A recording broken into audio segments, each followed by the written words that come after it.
on this edition of Sightings. I'm very angry sometimes as the Air Force. I feel like they know more than they're telling us. He was a World War II hero, but did he die chasing an alien craft? When this UFO kicked into high gear, the aircraft was ionized. Then, a Sightings update. Some deny it's real, but the mystery continues. You would probably say this could not have happened, but the photographic evidence proves otherwise. Plus, an ancient ritual brings a killer face to face with his victim. The room became very cold, and he became very frightened. Later, a loving father's final gift saves his family from an icy tomb. The car was filling up with water very, very fast. And is Denver's new airport cursed? There's a possibility that there's something out here.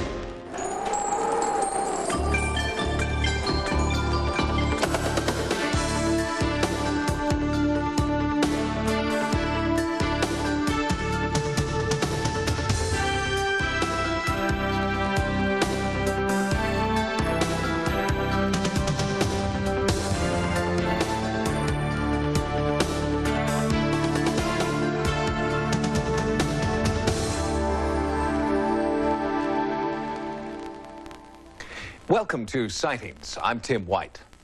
January 7th, 1948, 5 months after the mysterious crash near Roswell, New Mexico, a National Guard pilot on a routine training mission radioed in with a strange message. The pilot, a decorated World War II ace with over 2,800 hours of flight time, told the tower that he was in pursuit of a glowing object he could not identify. Moments later, the pilot, Thomas Mantell, was dead. In 1948, 3 separate UFO sightings that have come to be known as the classics sparked the modern UFO investigation movement. In response to public demand for answers, the U.S. government established Project Sign. Its stated purpose was to scientifically investigate UFO sightings, and among its first commissions was one of the 3 classic cases, the mysterious death of pilot Thomas Mantell. Was the World War II flying ace the world's first UFO fatality? Tommy was my big brother. He was 3 years older than I. And sort of awesome to me, of course. I remember Tommy mostly interested in airplanes. He made model airplanes, and he had them hanging all over his bed. He wanted to be a fighter pilot so bad, but he was too tall. But then he was very happy when they sent him over to England, and his job was to take the gliders and paratroopers behind the lines. And on D-Day, that's what he did. On June 6, 1944, Thomas Mantell proved just what kind of a pilot he was. Mantell's top-secret mission was to deliver a glider deep behind enemy lines. Towing the glider behind his unarmed C-24, Mantell came under attack from enemy anti-aircraft fire 100 miles from the drop-off point. The plane was hit, but Mantell kept going and completed his mission, dropping the glider on target. This is what his plane looked like when it landed safely in England. He was awarded the Distinguished Flying Cross for heroism and extraordinary achievement in aerial flight. When he got out of the Army, I was hoping he'd get a regular 9-to-5 job, but he still wanted airplanes, so he started his own flying school. Then he joined the Air National Guards, and he liked that because he got to fly fighter planes in the Air National Guard. On January 7th, 1948, 6 months after receiving the Distinguished Flying Cross, Captain Mantell died during what should have been a routine training mission. He and his flight were retrieving some aircraft that had been undergoing overhaul and maintenance down in Marietta, Georgia. Larry Tabor is an historian and aeronautics expert who's been researching the Mantell case for more than 10 years. When I got into college, I found out that our squadron at the University of Louisville was named after Thomas Mantell, the Arnold Air Society portion of it. And so I began to do more and more research. Tabor has amassed hundreds of civilian and military documents related to the curious death of Thomas Mantell. He was returning from Marietta, Georgia that day with 3 other men in a flight of P-51 fighters. And they were returning to Stanford Field when they received a call from Godman Tire at Fort Knox to pursue an unidentified flying object that had been in the area. One of the airplanes did not participate in the flight because it was short of fuel. The other 3 aircraft continued on, even though 2 of the aircraft, including Mantell's, were not equipped to go at high altitudes. They did see some type of flying object. They chased it for a certain amount of time there in the early afternoon, and they got to about 25,000 feet, and at that point, Mantell's wingman turned back to escort the less experienced pilot down. I, of course, find that strange, since it's the job of a wingman to stay with his flight leader at all times. Mantell chose to continue to chase the object, something that he felt was a threat to the security of America. At some point, Mantell said, "I see the object, I'm going to pursue it a little bit further," and that was the last contact that anybody had with Mantell. He went up to above 33,000, and at that point appears to have died from anoxia or lack of oxygen. The aircraft was continuing its high-power climb. Of course, with Mantell dead, eventually the aircraft heeled over from torque and came down in a spin, where it crashed in a field down in Franklin, Kentucky. We were not told or informed by the Air Force. They wanted to sweep it under the rug with as little attention to themselves as possible, whether it be because they felt they were at fault for sending him, or if it was something they didn't want to talk about, what he was chasing. A neighbor that lived 3 houses down came to our house and told my mother what had happened. 2 neighbors from down the street came in, and they said, "Peggy, we got something we've got to tell you." And of course, I had no idea what it was. And they told me, they said, "Tommy's had a crash." And I said, "Oh, is he all right?" And they said, "No, he was killed." The main thing I recall was standing in my brother's home with his wife, and we were all standing in a circle, holding hands, and my mother said, "The circle's broken." And I might say she was broken also. For nearly 50 years, the family of Thomas Mantell has searched for an explanation. The military's silence has contributed to a flood of contradictory rumors. Mantell's body was found riddled with bullets. The body was missing. The plane had disintegrated. The wreckage was radioactive. And most disturbing of all, that Thomas Mantell's P-51 was knocked down by an extraterrestrial spacecraft. When we come back, our Sightings investigative team returns to the crash site. Remarkably, after nearly 50 years and a thorough military investigation, Sightings was still able to find additional pieces of wreckage from Thomas Mantell's P-51. Coming up next. He was too good of a pilot to go chasing after something that wasn't there. As far as a military cover-up, I believe there was. In 1948, National Guard pilot Thomas Mantell, on a routine training mission, spotted what he believed was a UFO bearing down on him. Moments later, his plane crashed, and from that day to this, his family has never known why. They've always had the theory. I still hear the Venus theory, and most recently the balloon theory, the top secret balloon that was out at that time. The Air Force will neither confirm nor deny the existence of a balloon near Godman Field that day. But there is compelling evidence that such a balloon did exist.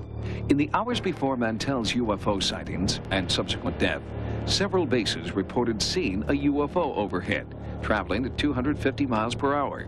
One air controller described it as round and white, resembling a parachute. The Navy Skyhook balloon program was aimed at carrying cosmic ray experiments into the stratosphere, and the January 6, 1948 flight carried instruments, I believe, for the University of Minnesota Physics Department. Chief Engineer Charles Moore believes that the Skyhook balloon, launched on January 6th, was directly responsible for Thomas Mantell's death on January 7th. We heard reports of a large white object being seen in the sky over Illinois. And later we heard reports of a similar object being seen over Kentucky. And this was the first time that anyone in the central United States had ever seen such a high-flying balloon. But there are serious discrepancies between the actual flight pattern of a skyhook balloon and what Thomas Mantell reported seeing. He described an object traveling up and forward as fast as he was, and that the UFO was metallic and of tremendous size. I do believe, and I always will, that it was a cover-up because they never came to talk to anybody in my family about what had happened. They more or less just let us assume what had happened on our own. I'm very angry sometimes as the Air Force. I feel like they know more than they're telling us. It's affected my children because they never knew their daddy growing up. They were just children. I feel that he was intelligent and experienced enough not to have made the mistake of chasing a balloon. On several occasions, he said he couldn't gain on the object. It even appeared to be going faster than he was.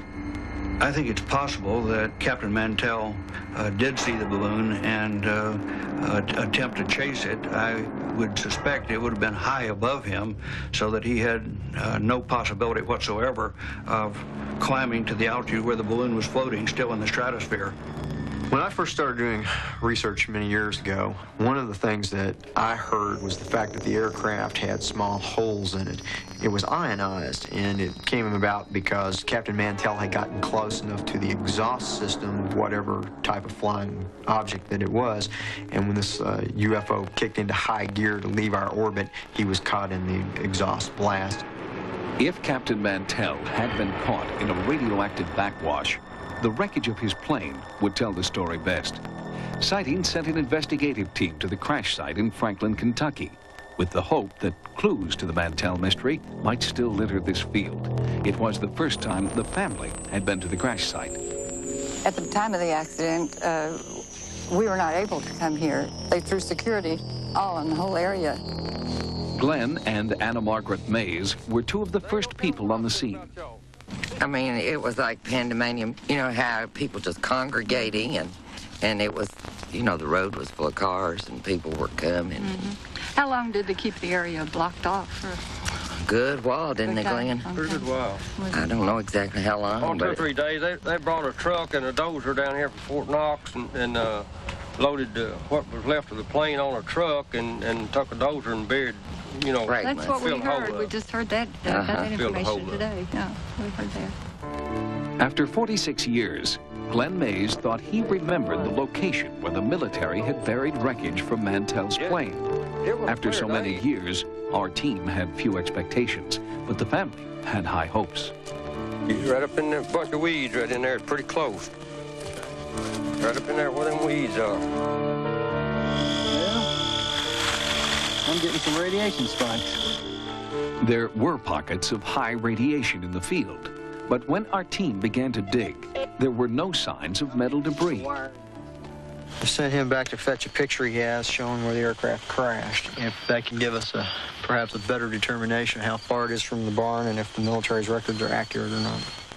Our sightings camera crew matched the angle and the depth of field shown in this old newspaper clipping. It may not have been the most technically sophisticated method the team tried, but it worked.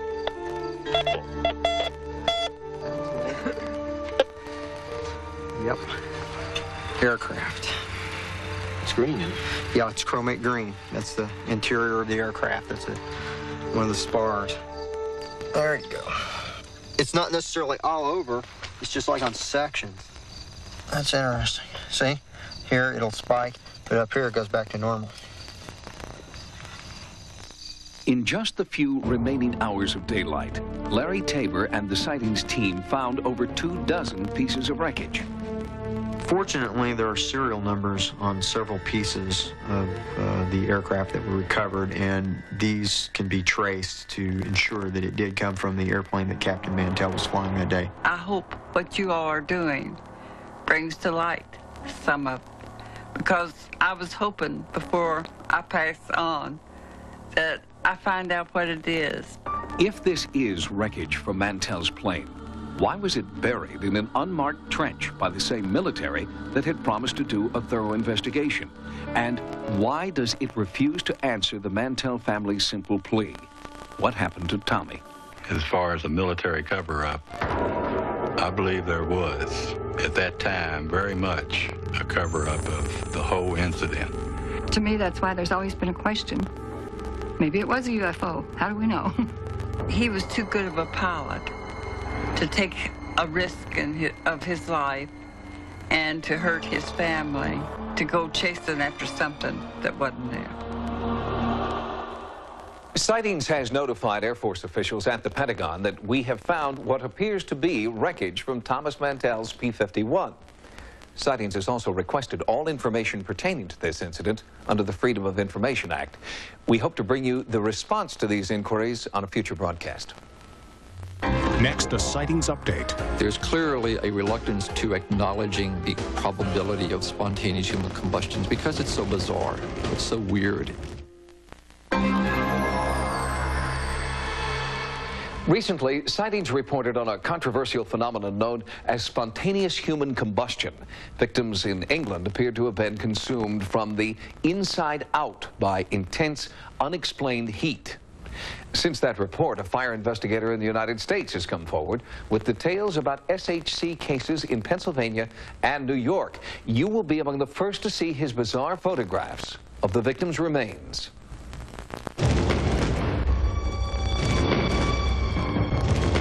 Photographs themselves didn't exist, you would probably say this could not have happened. But the photographic evidence proves otherwise. What causes these bizarre deaths by fire? Larry Arnold, director of Parascience International, is a leading authority on spontaneous human combustion cases in the United States. There's clearly a reluctance to acknowledging the probability of spontaneous human combustion in any particular case because it's so bizarre. It's so atypical, it's so weird that a human body can self-ignite and be burned to ash is just so problematic that psychologically people in mainstream science just can't come to terms with it. A recent case in point is this death in New York. The body of a man had turned to ash, while the bed he slept in was largely intact, and there was absolutely no fire or smoke damage to the ceiling directly over the body. People thought I was crazy when I said SHC, spontaneous human combustion. Robert Purdy, now retired, was coordinator of emergency services for Essex County, New York, when he was called in to investigate the scene of the unexplained death. What other logical explanation is there if you know anything about fire at all? If you know that a building burns at 1,500 degrees, if you know you're cremated at 2,300 degrees, and when you're cremated, you have bone particle. There was 2 pieces of bone. The rest was powder. That's spontaneous human combustion in my estimation, or somebody's got to tell me what else did it, and I don't know of anything else. Fire investigators in Pennsylvania were equally shocked by a similar case of suspected SHC. Henry Lott was the local fire chief at the time of the incident. The proof of something is in the actually seeing it yourself and being involved in something like this. And this case is a mystery, and I don't think there's anyone who would ever be able to put a label on it one way or the other. Jack Lotwick is a retired Pennsylvania fire marshal who is searching for a scientific and reproducible reason why some people appear to spontaneously combust. Facts are so important to us. We have to be able to go into court and articulate what causes this fire. When you get into this realm here, with spontaneous human combustion, it's all guesswork, and nobody's ever successfully explained where all of this intense heat could come from generated within the human body. The most widely accepted, but still unproved theory about the cause of spontaneous human combustion involves a process known as the candle effect. Researchers believe that fat cells have the potential to fuel an internal human fire that consumes the body from the inside out. But every attempt to duplicate the candle effect under laboratory conditions has failed. No one knows what causes SHC. And nobody's required to know everything. And I don't know is a good answer sometimes. If you didn't see it yourself as I saw it, You can't explain it. If I hadn't seen this and you told me it happened, I told you were crazy. I really would. Testing to uncover the true nature of spontaneous human combustion is ongoing. Pathologists and fire experts realize that until they can prove the candle effect under controlled laboratory conditions, spontaneous human combustion will remain a mystery. Coming up, a loving father's final gift saves his family. The only way that his family was going to make it was if he could be there. Then, an ancient ritual conjures the ghost of a murder victim. And is Denver's new airport cursed? We've all heard stories about people who suddenly developed superhuman powers during a moment of great tragedy. The mother who picks up a car to save her child, for example. But where does the power come from? Is it just adrenaline, or could it spring from a more supernatural source? One woman who saved the lives of her children after a terrible accident believes the power came from her dead husband. Life was good for John and Patty Eggleston and their two boys, Chris and John Jr. But just days after this picture was taken, John was dead. It happened in a split second on the way home from a family ski vacation in Washington State. Within 5 minutes of leaving the ski area, we hit some black ice, and the car went out of control. We hit one railing, and then we skidded out of control, and then hit another, and then after a few times, it was going over the railing. While we were airborne, it seemed like it took forever. I had enough time to be really, really afraid. Their car had skidded, flipped over the bridge's guardrail, and plunged 80 feet into the icy Skykomish River. When we hit the water, I had a momentary sense of relief until I realized that the car was filling up with water very, very fast. After the impact, Patty couldn't move. Her feet were trapped by the car's motor. I finally was able to pull my feet out, and I laid down on the seat, and I put my feet up to the window and kicked it. With the power she would later describe as otherworldly, Patty began to kick at the window. I kicked and kicked and kicked. I don't know how many times, but I know I had to kick a lot. I was at a loss. I didn't know what I could do next. The car was submerged. Hundreds of pounds of water pressure resisted Patty's feeble attempts to free her family from their metal coffin. Then, a strange sensation came over her. As I put my feet to the window, it seemed like I knew what to do. And I had this incredible feeling come through me that the best thing I can describe is I call it liquefied love. And then, the window shattered.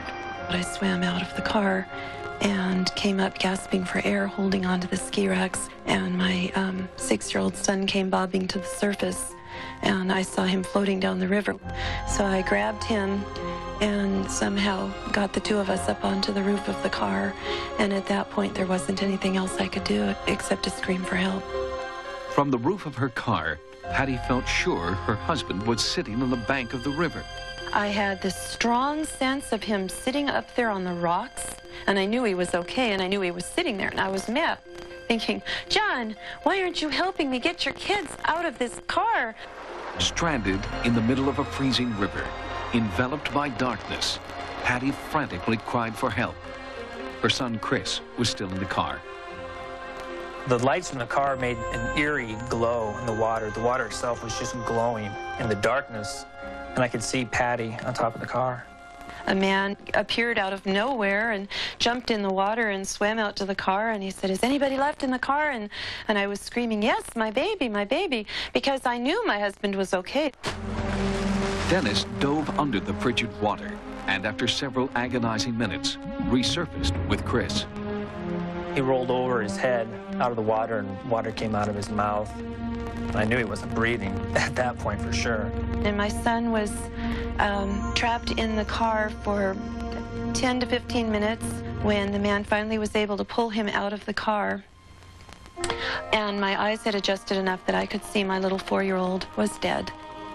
Dennis brought Chris's lifeless body to shore and tried to revive him. Patty carried John Jr. to shore and collapsed. Dennis said, he's okay, he's breathing now. Chris was alive, but the struggle was not yet over. Dennis and Patty had to carry the children up an 80-foot cliff. As they began their climb, Patty felt intense pain. Doctors would later discover that her back was broken in 3 places. When Patty reached the road, she looked down to see where her husband was, but he was nowhere in sight. It turned out that my husband actually was still in the car. And I was so confused later on when I found that out, because I was so sure that he was up on those rocks watching the whole thing. An emergency team pulled John from the car and rushed him to the nearest hospital. But it was too late.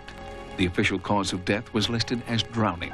The state trooper that investigated this accident said, "It is a miracle that the 3 of you are alive. You shouldn't be alive."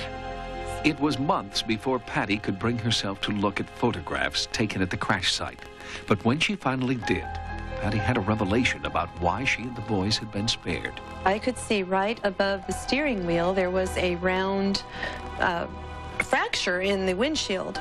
And the insurance adjuster said, somebody's head hit that windshield. And I said, oh my God, now I know. I know exactly when he died. And then everything made sense, because everybody was telling me, well, he died and he drowned and all of this. He didn't die in the hospital. His spirit departed his body when I put my feet to the window to kick the window out. Patty believes that her husband's spirit entered her body at that moment and gave her renewed strength. How else could a woman with a broken back manage to kick out a car window, carry her 50-pound child to shore, and then climb an 80-foot cliff? So I don't think it's much of a stretch to speculate that perhaps her husband died, and that some of the energy involved in his dying process aided Patty in kicking out the window. Patty agrees, and also believes that John has made his spirit known in other ways since his death. At the funeral, John appeared to his youngest son, Chris. Chris pointed up to the flowers, and he said, Mom, look at those flowers. My daddy's in those flowers. Much later, Chris revealed another supernatural consequence of the accident while playing his electronic keyboard. He was playing with the synthesizer on it, and I was ignoring it, and then I was hearing this hauntingly beautiful music, and I thought, oh, that's really neat. And I said, what song was that? And he said, oh, that's the music I heard in heaven. It wasn't the first time Chris had described a place he called heaven. Chris said he flew there after the crash. The water started filling up in the car, and I started flying through this tunnel. It was a rainbow-colored tunnel. At the end of it, there were 2 gates. Went through a gate on the right, and then I saw these flowers. Chris was describing the classic visions associated with near-death experience. To understand what her son was going through, Patty met with Dr. Melvin Morse, who specializes in the study of near-death experience in children. Children have extremely simple near-death experiences. They're usually fragments of a powerful experience that they're groping to understand. Dr. Morse also studied the supposed instances of after-death communication between John Eggleston and his family. He has named the phenomenon parting visions. Chris is seeing his father's face in the flowers, fits all the criteria of a parting vision. It's vividly real, superimposed over ordinary reality. He got some sort of a message from it, which is easy to understand, and it was clearly a spiritual event. And Dr. Morse believes that Patty's vision of her husband safely resting on the rocks was another example of a parting vision. There were several occasions where I was very aware of my husband's presence after he died, and I was very upset by those. These experiences are real. Patty's experience is what set me to writing Parting Visions, because it was for the first time that I personally made the connection between near-death experiences and widow's visions, both of which are well documented in the medical literature, but had always previously been in separate categories. But Patty believes her husband left more than a parting vision when he died. She believes that John also left a parting energy to save his beloved family.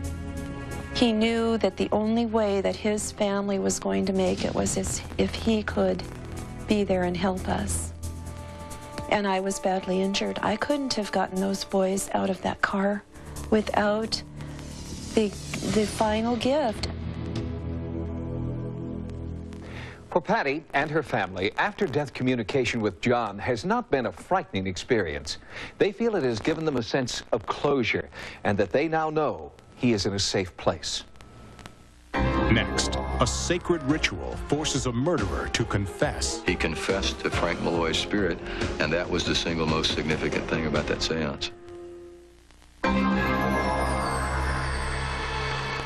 In 1984, a drug smuggler named Bruce DeMaine was tried and convicted for the murder of his friend, Frank Malloy. The case attracted worldwide media attention. The press flocked to the trial, not because of the heinous nature of the crime or the celebrity of the victim. They came because this was the first time psychic evidence had been upheld in a court of law.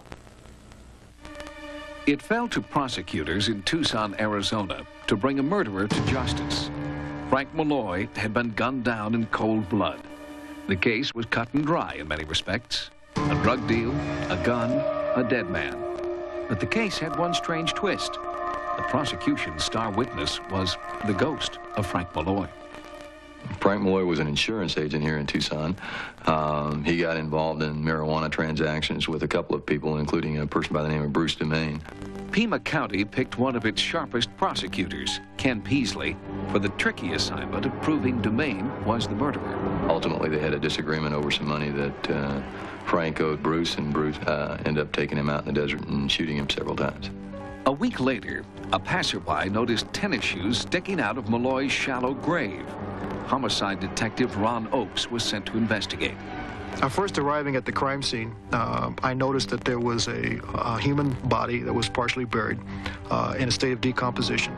We know from the autopsy that Frank Malloy was shot a number of times. He did not die quickly. He was shot several times in order to stop him from his resisting. Detective Oakes suspected Bruce DeMaine from the start, but he needed proof. He found that proof when he interviewed psychic Tony Noble, an acquaintance of DeMaine's. Bruce found out from another friend of mine that I was into readings and I was into supernatural, and I could do clacking, which was pretty much unheard of by a lot of people. And he told me he was having a lot of nightmares and he wanted to get rid of them if I could help him. In various forms, clacking has been used worldwide for centuries. I do my clacking with stones, a white one and a black one. And they have to be hard stones because you clack with them in your hands like so. You take them, you go, umgara, umgara, umgara, umgara, umgara, umgara, umgara, and it keeps going and going and going until you feel it. DeMaine had come to Tony because he believed that he was being haunted. He hoped the clacking would summon the spirit so he could confront it. Also attending the seance was Tony's friend Sharon Fiola. We were all sitting on the couch. I was in the middle. Sharon was on one side of me and Bruce was on the other side of me. And I started to do my clacking with my stones, and the room became very cold. And I told Bruce, I said, there's someone else here. And he said, well, who is it? And I said, who are you? And he said, my name is Frank Malloy. And I want to ask why I was murdered. For what reason? At this point in the seance, DeMaine made a startling confession. Bruce told me to tell Frank that he didn't mean to do it. It was just something that got out of hand. I felt at that point like a hand had grabbed a hold of my arm and held really tight. And Bruce told me that it was because when he was shooting Frank, he grabbed a hold of him on that arm and wouldn't let go. And after the death, they had to pry his fingers off his arm. And the next day I had marks right here, which was very frightening to me. These bizarre occurrences are not uncommon in seances where clacking is used, according to folklorist Patrick Polk. There's the idea of a vengeful spirit here. And quite often, certainly in folklore and in numerous world traditions, there's the idea that spirits of murdered individuals, people who died unnatural deaths, wander or can't go to heaven. They're not going to rest until the murder or the wrong has been righted. Polk believes that it is the sound of the clacking stones that facilitates communication with spirits. You have clacking, where you're making this monotonous sound, this clacking, this putting you into a space where you communicate with the spirit. And chanting serves really the same purpose. And it's just another sensory means of making that connection, getting into that space where the living can communicate with the dead. When I first heard about the clacking session and the seance, I think that I was probably not quite sure what to make of it, and whether anybody else in the courtroom believed it or not. One person did, and he was the defendant, Bruce DeMaine. He believed it happened. He talked to the spirit. He confessed to Frank Malloy's spirit, and that was the single most significant thing about that seance. I don't know why Bruce DeMaine would have made these statements, but I suspect it had to do with a sense of guilt. Because during the seance, he also stated that he was remorseful about taking this person's life. I would think that what he hoped was, by communicating with Frank Malloy and by actually answering the questions directly about why he did this, and then making admissions about it, that hopefully that Frank Malloy would stop bothering him. Well, it was my first experience with bringing someone through and having the person that murdered him sitting right next to me. But would the jury believe that a ghost could make a killer confess? Well, I always thought that Toni was telling the truth, at least from her point of view. And one of the things that convinced me that she would be persuasive was her talking about information or things that she would have had no way to know about. Those things convinced me that Toni Noble was a witness that I thought that a jury would believe. And Ken Peasley was right. After 5 hours of deliberation, the jury returned their verdict: guilty of first-degree murder. I think the psychic evidence was in fact the most significant. The other evidence was really used to corroborate what had taken place during the seance or during the clacking session with Toni Noble. I'm not going to sit here and tell you that I can explain everything to you, and I know why it happens. I don't know why it happens. I do not have any idea why it happens, but it does happen.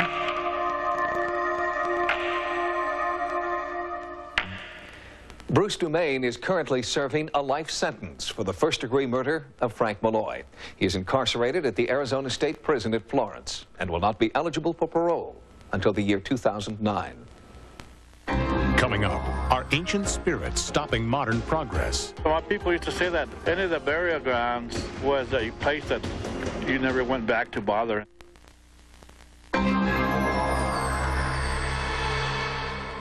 Denver, Colorado is supposed to have a new international airport by now. The grand opening was scheduled for 1993, but nearly a year and a half later, its doors are still closed.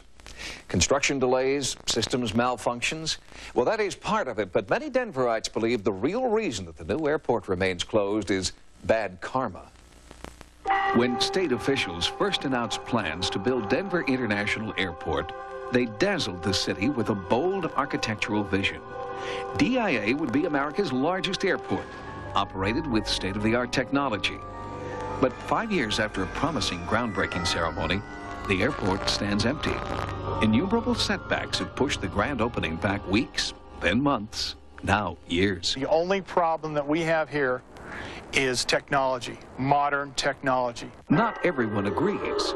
Native Americans in the area believe the airport remains closed because of restless spirits. A long time ago, my people used to say that any of the burial grounds or any of the places where the people were put away was a place that you never went back to bother or anything like that, you know. Alden Naranjo is a member of the Southern Utes, one of many Native American tribes living in Colorado. When plans were first announced to build the airport, the Southern Utes and other Colorado tribes warned officials about the site they had chosen. Tribal leaders believed that disturbing the land might irreparably disturb their ancestors. One of the concerns that we have is that possible burial sites or other structures that was out here, or, you know, not permanent structures, but, you know, like teepee rings and things like that. According to Naranjo, the Denver International Airport's architectural bow to the teepees that once stood here has not appeased his ancestors' restless spirits, nor have other sincere attempts by DIA officials to sanctify the site. We hired a Native American on our staff to monitor, to make sure that if anything was found during the excavation of the site, and you have to remember, we moved 110 million cubic yards of soil out here. And so there was the likelihood that we could possibly turn up something. And even though only arrowheads and other hunting artifacts were unearthed, DIA officials continued to cooperate with tribal leaders. We did do a private ceremony at the Native Americans' request. Actually, we've done it twice. We did it in '87, and we did it again in October of '91. And we wanted to grant their wishes that in case there were any spirits remaining out here, what they ruled as spirits, that those spirits would be at rest. But many Native Americans still believe the spirits are not at rest, and that even if DIA does open, it will continue to have problems. Naranjo feels his ancestors will continue to make their presence known. There's a possibility that there's something out here. You know, my people believe there's a lot of spirits. You know, there's like right now we're having this wind, you know. Maybe there's a reason for this, you know, the spirits of this, you know. The reason for this day has been like it is today. Was it just a coincidence that on a perfectly calm day, the wind suddenly whipped up when Sightings tried to interview Naranjo, and that the wind died down the moment the interview ended? Native Americans are not the only people who believe the airport is cursed. Experts in the ancient Chinese tradition of feng shui believe that not just the land, but the design of the building itself is the source of the problem. It's a way of using your built environment to promote harmony in your own life. Jane Fleming and Wilhelm Hepp are experts in the principles of harmonious design known as feng shui. After examining DIA, they found serious violations of feng shui principles. It boils down to a conflict between what we would call the white principle and the red principle. The red principle would be the heart energy, spirit energy, and circulation in the human organism. And the white principle is the energy that can either be clarity, purity on one hand, or world stagnation and grief and depression on the other. And what we find here is that there is a total surplus of white energy, most visible in the roof, and it's not balanced by an equal amount of red energy. So it creates a lot of tendency to feel heavy, to feel a little depressed. According to Hepp, there are several other areas where the building should be redesigned.